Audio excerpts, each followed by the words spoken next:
Hi, I'm N107, and today in my daily Apple Arcade First Impression series, I will be taking a look at Little Orpheus from the developer Suma Digital. It is a single-player adventure game with a rating of 4+ years old, with a file size of around 3.3 gigabytes on iDevices and Mac the same.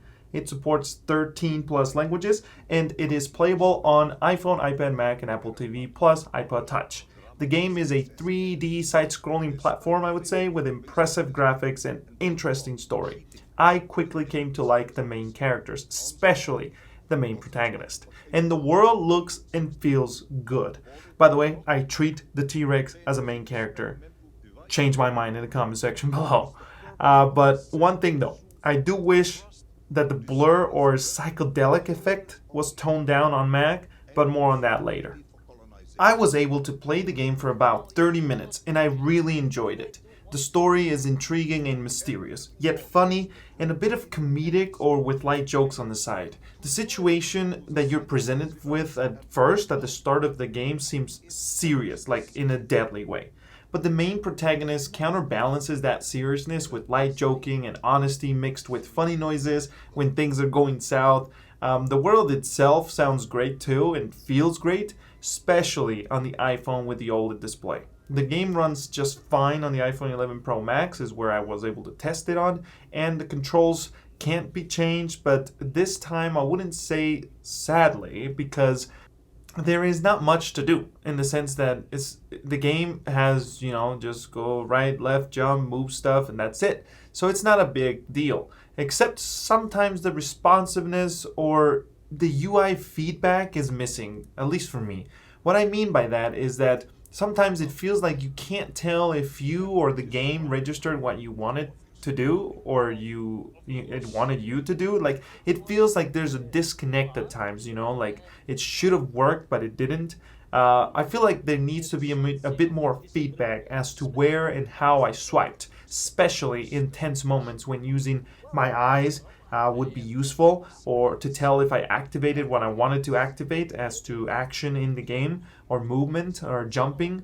I love that they use also the Taptic engine on the iPhone and for certain events, and I suggest that if they're not going to add anything visual, at least use that as a extra indicator, to tell you when you're performing an action to confirm that you're doing it. The iPad version for the game seems a bit blurry for my taste. I feel like it drops a bit too much on the sharpen side, the resolution side, and makes the game not pop as much as it does on the iPhone, since on that screen the resolution seems to be just right. Also, a higher frame rate would be appreciated, and not just on the iPad, but also on the Mac side. Now, on the Mac side is where the game falls short, in my opinion. The iPhone seems to be the main platform of choice when it comes to the developer's specs, but the iPad isn't bad, by the way. It's just that the Mac, to me, feels almost like a side project, or like they don't understand how it can scale up, like their engine or whatever.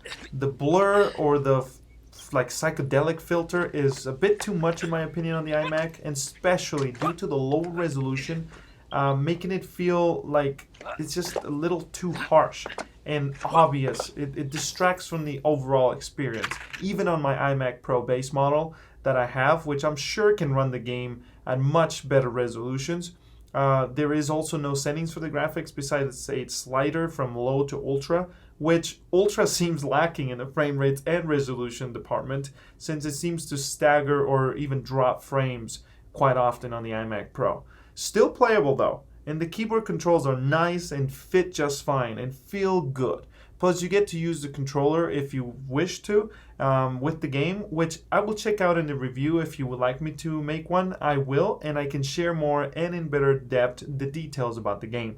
But for today, I think I will leave it at, it is a great, fun, interesting game that I will be finishing up for sure, and my wife says she loves it, so I'm definitely going to go for it and see what she's talking about.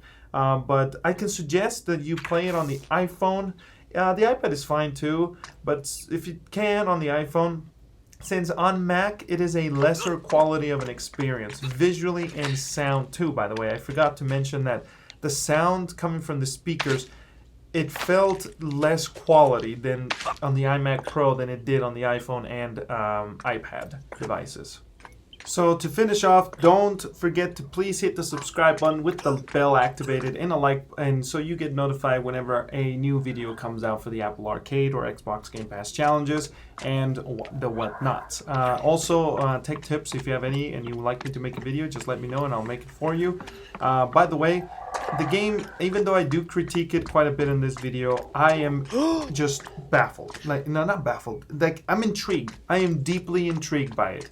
I am definitely going to play it in my free time instead of actually playing my console AAA games, because this game does, I don't know, it just gives me this vibe that it's really, really good. I'm just going to stick to my iPhone and iPad instead of my iMac. But anyway, that's pretty much all for me today. I thank you for your time, and I'll talk to you all next time.